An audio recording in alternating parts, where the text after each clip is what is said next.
स्वागत है।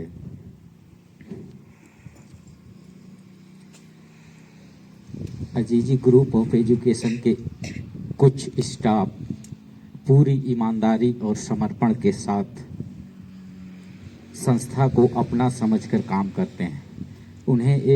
उनके लिए छोटा सा गिफ्ट है। गिफ्ट वैसे छोटा बड़ा नहीं होता है, इसलिए कि गिफ्ट तो उनका सम्मान होता है, इसलिए गिफ्ट कोई छोटा बड़ा नहीं होता है।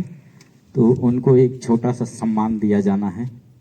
मैं उनका नाम लूँगा और आकर के वो बड़ी मैम के हाथों से अपना पुरस्कार प्राप्त करेंगे।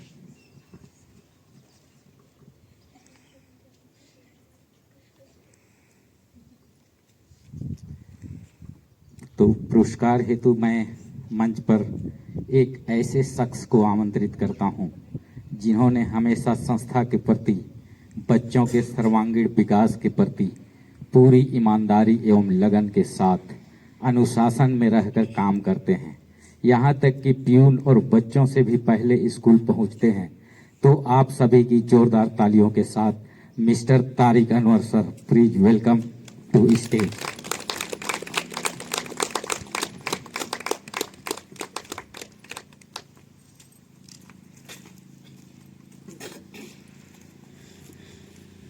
अब मैं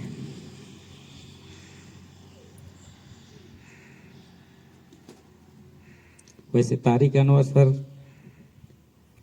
काफ़ी अनुभवी हैं और टीचिंग लाइन में बहुत आपके जैसे शिक्षकों की संस्था में आवश्यकता है। मैं तहे दिल से उनका शुक्रगुजार हूँ। अब मैं एक ऐसे स्टाफ को मंच पर आमंत्रित करता हूँ, जिन्होंने पूरी ईमानदारी के साथ, वफादारी के साथ संस्था में काम करती है और अपने ब्रांच के अलावा अन्य ब्रांचों का भी ख्याल रखती है। स्कूल टाइम के अलावा अतिरिक्त समय देकर अपने आप को संस्था के लिए समर्पित कर चुकी है। आप सभी की जोरदार तालियों के साथ miss Arpana Bhagat, please welcome to stage. संस्था आपको सैल्यूट करती है। बहुत बहुत धन्यवाद।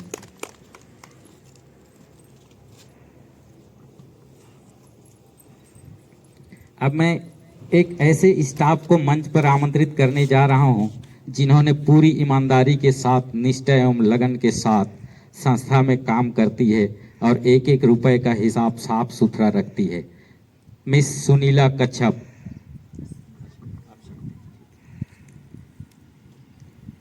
अब मैं आप सभी के बीच एक ऐसे स्टाफ को मंच पर आमंत्रित करने जा रहा हूं, जिन्होंने पूरी ईमानदारी के साथ, पूरी निष्ठा के साथ एक एक रुपए का हिसाब देती है और संस्था के लिए समर्पण के साथ काम करती है। Miss Kusum ma'am, please welcome to stage. Kusum ma'am.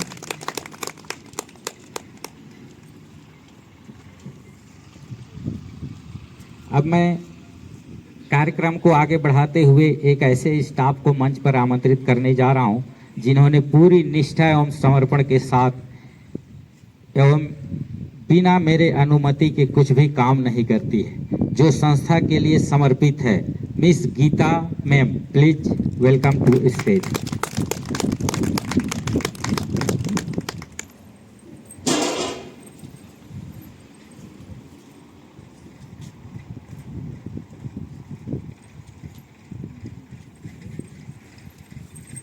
अब मैं कार्यक्रम को आगे बढ़ाते हुए आप सभी के बीच ऐसे स्टाफ को मंच पर आमंत्रित करने जा रहा हूं, जिन्होंने काफ़ी समय से संस्था में समर्पण के साथ अपना सेवा दे रही है, पूरी ईमानदारी के साथ। Miss Shweta ma'am, please welcome to stage. Shweta ma'am.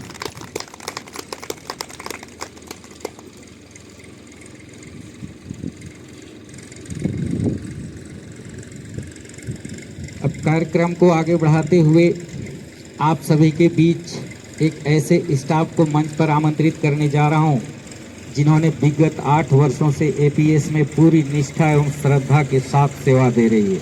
Miss Puja Bhagat.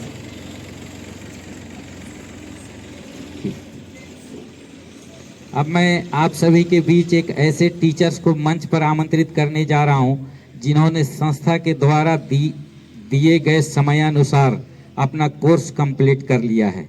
Miss Bindeshwari ma'am, Please welcome to stage.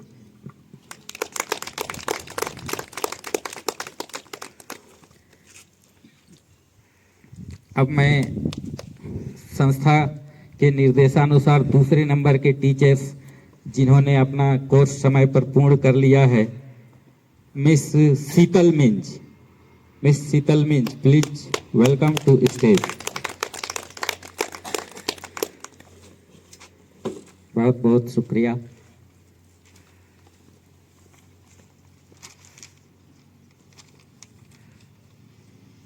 अब मैं कार्यक्रम को आगे बढ़ाते हुए हमारे संस्था में एक नए टीचर्स आए हैं जिन्हें एपीएस कुसमी का प्रिंसिपल का प्रभार दिया गया है। मैं उन्हें अपना परिचय देने तथा संस्था के प्रगति के लिए अपना विचार व्यक्त करने के लिए मंच पर आमंत्रित करता हूं। मिस्टर तौहीद सैफी।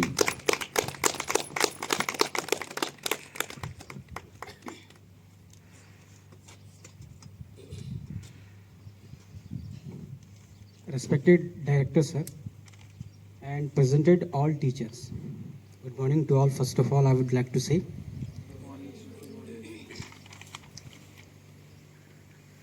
मैंने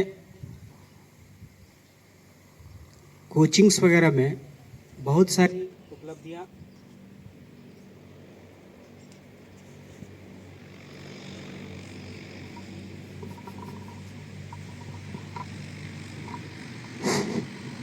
हाँ, मैंने कोचिंग्स में बहुत सारी उपलब्धियां हासिल की हैं और मुझे सम्मानित भी किया गया। लेकिन मैं पहली बार आज किसी स्कूल के माध्यम से अपना सेवा देने जा रहा हूं।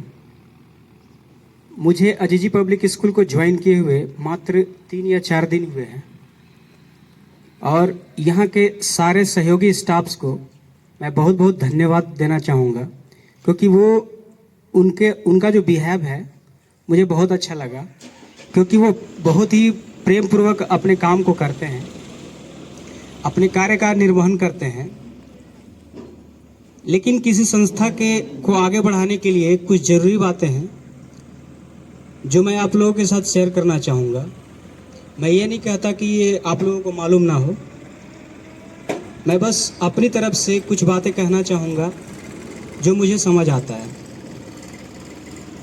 सबसे पहले मैं ये कहना चाहूँगा कि जो अपने सहयोगी टीचर्स हैं उनसे मिलके अपनी कमियों को दूर करने का प्रयास करें। आप कभी ये ना समझें कि आई एम द परफेक्ट या अब मुझे कुछ और सीखने की ज़रूरत नहीं है, ठीक ना। मुझे सब कुछ आता है, क्योंकि जब इंसान के अंदर ये बात आ जाती है कि मुझे सब कुछ आता है, उसका विकास वहीं रुक जाता है। और अगर आप अजीजी पब्लिक स्कूल को बुलंदियों की ऊंचाइयों तक देखना चाहते हैं तो ये सारी बातें आपके माइंड में होनी चाहिए। मैं सभी स्टाफ्स, सभी कर्मचारी जितने भी हैं, जो भी वर्क कर रहे हैं हमारे अजीजी पब्लिक स्कूल में, उनसे मैं ये आग्रह करूँगा कि अपने काम को ईमानदारी के साथ अपना समझकर करें और बच्चों के विकास के प्रति घर पे भी जाके सोचें। सिर्फ स्कूल आवर में सोचने से आपकी समस्या का हल नहीं मिलेगा। आप शांति से घर पे भी जाके सोचिए कि हम अपने क्लासेस के बच्चों को या अपने स्कूल के बच्चों को कैसे इस काबिल बना पाएं ताकि इस एरिया को तो छोड़ दीजिए, अंबिकापुर जैसा शहर जिसको आप जानते हैं बहुत अच्छा, वहाँ बहुत अच्छा स्कूल है, बट मैं मानता हूँ कि हमारे स्कूल के जो टीचर्स हैं वो किसी से कम नहीं है। इसलिए आपको निरंतर अध्ययन करते रहना चाहिए। अगर आपको अपने फील्ड में बहुत अच्छा करना है and you have to develop your knowledge, then you have to practice every day, you have to practice. So मैं ये कहना चाहूँगा कि आप अपने बच्चों की कमियों को देखें और उनको सुधार करने का प्रयास करें। मैं कुछ भी छुपा के नहीं बोलूँगा। I am just obvious for this institution. मेरा 4 दिन हुआ है, मेरी यही आदत है। It's it's my habit.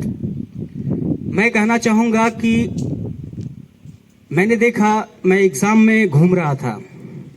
मैं किसी को ब्लेम नहीं करना चाहता इस वजह के लिए, कारण कुछ भी हो सकता है। मैं स्कूल में घूम रहा था, जब एग्ज़ाम लोग दे रहे थे, बच्चे दे रहे थे, तो वहाँ किसी को 8वीं क्लास का एक बच्चा मैंने देखा कि उसको अमृत लिखना नहीं आ रहा था।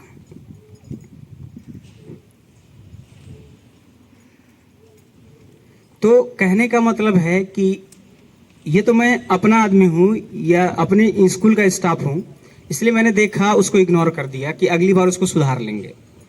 बट ऐसे इग्नोर करने से हमारे ऑर्गेनाइजेशन का डेवलपमेंट रुक जाएगा। इसलिए मैं ये कहना चाहूँगा कि इन सब चीज़ों पे थोड़ा सा ध्यान दिया जाए, और जो भी बच्चे कमज़ोर नज़र आ रहे हैं आपको, उनको थोड़ा सा 10 मिनट ही 15 मिनट ही आप अलग से उनको टाइम दें और उनके विकास के लिए आप समर्पित रहें। मैं बस इसी बात के साथ अपनी वाणी को विराम देता हूं, अपनी कथनों को समाप्त करता हूं और सर से आगे लेके अपनी सीट पे जाना चाहता हूं। Thanks to all. Thank you sir. अब मैं कार्यक्रम को आगे बढ़ाते हुए टीचिंग से संबंधित एवं संस्था के प्रोग्रेस से संबंधित कुछ टिप्स सभी स्टाफ को दिया जाना है, जिसकी शुरुआत करने के लिए मैं तारिक अनवर सर को मंच पर आमंत्रित करता हूं। तारिक अनवर सर।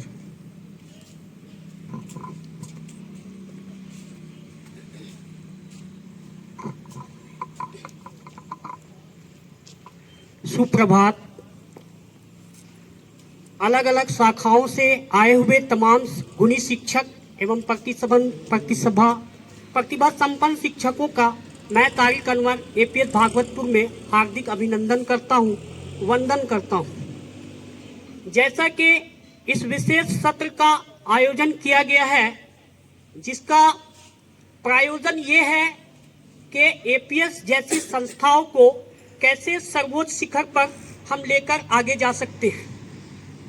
इसके लिए सर्वप्रथम जो है सभी लोगों को परस्पर सहयोग करना होगा, चाहे वो प्रबंधन हो या शिक्षक हो और अन्य सभी स्टाफ, इनका परस्पर सहयोग चाहिए। यूं तो कमी सभी चीजों में है, शिक्षण कला में कमी है, प्रबंधन में भी कमी है निसंदेह। तो इन सारी कमियों को सर्वप्रथम दूर करना होगा, वो आपस के परामर्श से होगा। और शिक्षण को, इस शिक्षण संस्था को आगे ले जाने के लिए शिक्षकों को सतत ज्ञानशील होना होगा एवं उसमें जो है शिक्षा के प्रति निपुणता होनी चाहिए, समर्पण होनी चाहिए। इन सारे तथ्यों का जो है इस पर जो है विचार विमर्श करना होगा। सर्वप्रथम जो है, चूंकि छत्तीसगढ़ राज्य जो कि द बॉल ऑफ राइस यानी धान का कटोरा कहा जाता है, क्यों कहा जाता है, कारण क्या है इसके पीछे? कारण ये है कि ये जो कृषि क्षेत्र है, यहाँ कृषि क्षेत्र के प्रति लोगों का समर्पण है, उनके प्रति उनकी जानकारी है कब क्या होना है। ठीक उसी तरह से जो है शिक्षण संस्था को भी जो है एक कार्यक्रम के अनुसार, एक योजनाबद्ध योजना सारणी के अनुसार जो इसको चलाए जाने की आवश्यकता है। सर्वप्रथम प्रबंधन हमारी जो है ये निसंदेह इंग्लिश मीडियम पब्लिक स्कूल है, ढांचा मात्र है, इसकी आत्मा जो है विलुप्त नजर आती है। ऐसा क्यों? ऐसा इसलिए है कि हम शिक्षकों में जो है कहीं ना कहीं कर्तव्य बोधन का अभाव है, समर्पण का अभाव है, और जो है हम ये कभी नहीं समझते हैं कि हम जो है एक बच्चों के भविष्य निर्माता हैं, ना कि हम एक कर्मचारी हैं। आप कर्मचारी निसंदेह हैं, लेकिन साथ साथ जो है एक शिक्षक जो है भविष्य, बच्चों की भविष्य के निर्माता है। तो बच्चों के भविष्य बनाने हेतु जो है शिक्षकों को जो है सतत ज्ञानशील होने की आवश्यकता है, समर्पण भावना रखने की आवश्यकता है, और भी जो है जो कमियां हैं वो बैठकर जो है आपस में विचार विमर्श करके जो है इस संस्था को कैसे आगे ले जाया जाना है, इस पर जो है विचार विमर्श की जरूरत है। तो इन सारे तथ्यों को जो है तथ्यों पर जो है विचार विमर्श करने के लिए सभी शिक्षक को मेरी आग्रह है, निवेदन है कि वो आए, अपनी कमियों को बताएं, क्या अच्छा हो सकता है, कैसे अच्छा हो सकता है, इन सारी चीजों पर जो है विशेष ध्यान देने की जरूरत है। और जो है निस्संदेह आप सभी शिक्षक गुणी हैं, प्रतिभा संपन्न हैं, लेकिन हमें जो है लगातार सीखने की जरूरत होती है, जिसको जो है पॉलीमैथ कहते हैं। आप जितने भी बड़े बड़े गुणी लोगों को देखेंगे, जैसे Elon Musk, Richard Feynman, Shiv Khera, ये सभी चीज जो है ना कुछ हर दिन 5 घंटे नए सीखने की जरूरत को समझते हैं, जिसको पॉलीमैथ कहते हैं। और जो है यहाँ पर बच्चों को जो बताया जाना जो है, इसको एक विधि होता है क्वांटम मैकेनिक्स, कि किसी विषय को कितना आसान किया जा सकता है। इसको जो है क्वांटम मैकेनिक की विधि से जो है हम इसको सरल बना सकते हैं। तो ये चीजें कैसे होगी, जब तक आप परस्पर सहयोग ना देंगे तो ये चीज होना संभव नहीं है। इन्हीं शब्दों के साथ मैं अपनी वाणी को विराम देता हूं। धन्यवाद।